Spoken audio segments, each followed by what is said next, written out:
আজ আমার রান্নাঘরে তৈরি হচ্ছে মালপোয়া। মোটামুটি সকলেই মালপোয়া খেতে ভালোবাসেন। মৌরিটা একটু আধ ভাঙা করে রাখবো। আমি শুক্লা ব্যানার্জি আবারও একটা নতুন রেসিপিতে আপনাদের সবাইকে স্বাগত। নিলাম হাফ কাপ ময়দা, হাফ কাপ সুজি, তাতে দিলাম সামান্য নুন আর দিলাম ছোটো এলাচের গুঁড়ো। যে মৌরিটা থেতো করে রেখেছিলাম আধ ভাঙা করে, সেটা এবার এতে দিয়ে দিলাম। আমি 1 টেবিল চামচ মৌরি এখানে ব্যবহার করলাম। সবগুলো ভালো করে মিশিয়ে নিয়ে দুধ দিয়ে ব্যাটারটা তৈরি করতে হবে। দুধটা একবারে দেবেন না, তাহলে ব্যাটারের ঘনত্বটা বুঝতে পারবেন না। অল্প অল্প করে দুধ দিয়ে ব্যাটারটাকে তৈরি করে নিতে হবে। এখানে আমি 1 কাপের একটু বেশি দুধ ব্যবহার করলাম। এবার এটাকে চাপা দিয়ে রেখে বাকি আয়োজনগুলো করে নিই। নারকেলটা কুড়িয়ে নিয়েছি আর কিশমিশ একটুখানি অর্ধেক টুকরো টুকরো করে নেব। গোটাটাও দিয়ে দিতে পারেন, কিন্তু অর্ধেক করে দিলে মুখে যখন পড়বে ভালো লাগে। এখানে একটা কথা বলে নিই, আজকে আমি মালপোয়াটা তৈরি করছি একটা কারণে। কাল আমি জিবে গজা তৈরি করেছিলাম, সেই জিবে গজার অনেকটা ঘি ভাজার জন্য আর যে শিরাটা তৈরি করেছিলাম সেটা থেকে গেছিল।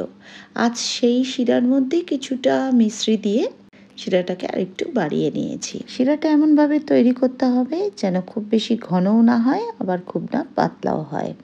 কোনো তারের প্রয়োজন নেই। শিরাটা তৈরি হয়ে গেছে, নামিয়ে রেখে এবারে মিনিট 10 বাদে যে সুজি আর ময়দাটার ব্যাটারটা তৈরি করেছিলাম তাতে দিলাম আধমালা নারকেল কুড়োনো আর যে কিশমিশগুলো কুচিয়ে রেখেছিলাম সেগুলো।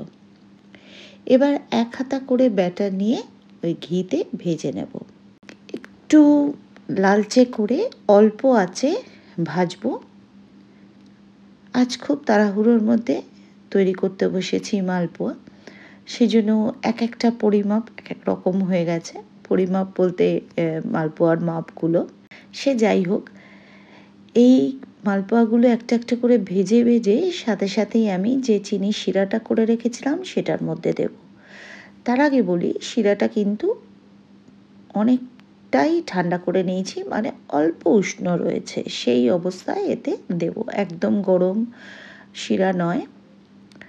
এই মালপোয়াটা আমি কিন্তু যখন ব্যাটারটা তৈরি করেছি তখন আপনারা চাইলে চিনি মিশিয়ে নিতে পারেন, তাহলে আর শিরায় দেওয়ার প্রয়োজন হবে না।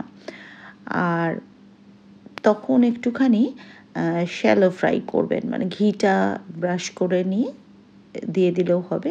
আমি ছাঁকা তেল বা ঘিতে ভেজে রসে ফেললাম।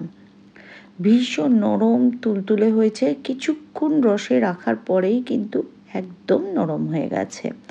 মিনিট 5 রেখেছি, তাতেই আমার মালপোয়া কিন্তু তৈরি। এবার পরিবেশন করব। একটু ওপর থেকে খোয়া ক্ষীর বা এমনি বাড়িতে বানিয়ে ক্ষীর দিলে আরও ভালো হয়।